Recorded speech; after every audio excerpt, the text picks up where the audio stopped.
Well, let's bring in travel broadcaster and commentator Simon Calder. Simon, thanks for joining us. It looks like you're in a beautiful location as well. So what is your outlook for TUI? Do you think they can make up these disappointing numbers?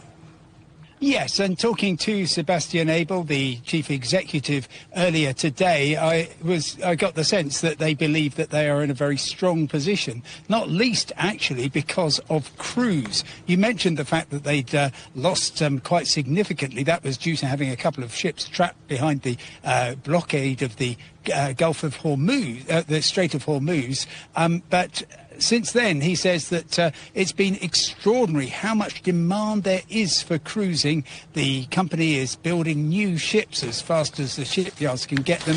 He said they're all sailing full, and that basically the company is in a fairly strong position. But it's just another example of just how vulnerable the travel industry is to geopolitics. Of course, all kinds of businesses, particularly airlines and indeed hotels in the Gulf region, are suffering very badly as a result of the conflict in the Middle East.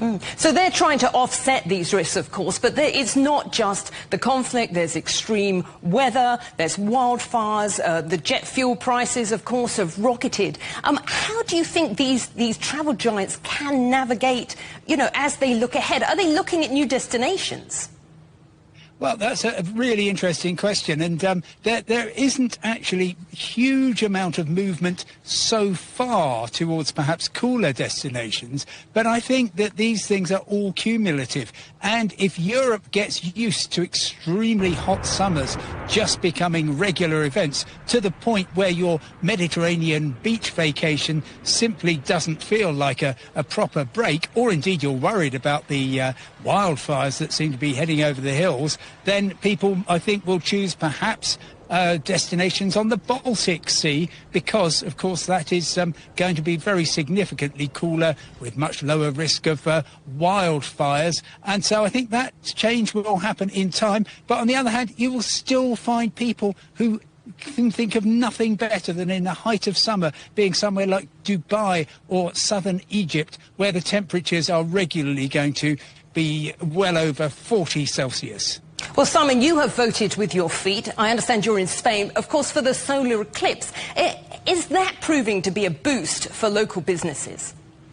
Absolutely huge. The Spanish authorities estimate that an extra 500,000 people are travelling to Spain in order to view the eclipse. Now, some of those will be on the island of Mallorca, where the eclipse will reach kind of last on its trajectory. And in a sense, they would be there anyway. But I'm speaking to you from just west of Burgos in northern Spain, where there are about 300 eclipse chasers. We have all spent thousands of dollars to be here because it's a fantastic sight. I'm just looking up with my eclipse glasses at the sun. There's no sign of the partial eclipse yet, but within an hour or so we will start seeing the sun disappear, and we're beneath the line of the path of totality, pretty much on the centre line. So we're hoping for a maximum duration of about 1 minute and 45 seconds, which is a very expensive amount of time, but evidently everyone here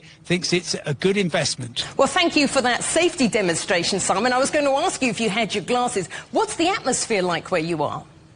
Everybody is hugely excited, partly because we have got completely clear skies here. And funnily enough, of course, they study weather records before they choose a site for a proper kind of scientific expedition like this. And on this very day, a year ago, anywhere in mainland Spain was entirely within clouds, but they've all disappeared, and there's an awful lot of people who are here for their first eclipse. They say, well, it'll be the first and only one, but actually there's going to be an even better eclipse on the 2nd of August next year. So if you're in a part of the world which doesn't have an eclipse at all, or it's just partial where you are, then start planning for southern Spain, North Africa on the 2nd of August 2027. That is going to have about the longest duration of any eclipse this century, and you can be absolutely sure the travel industry will be making a fortune from it. A date for our diary. Simon Calder, thank you so much. Juliet, back to you.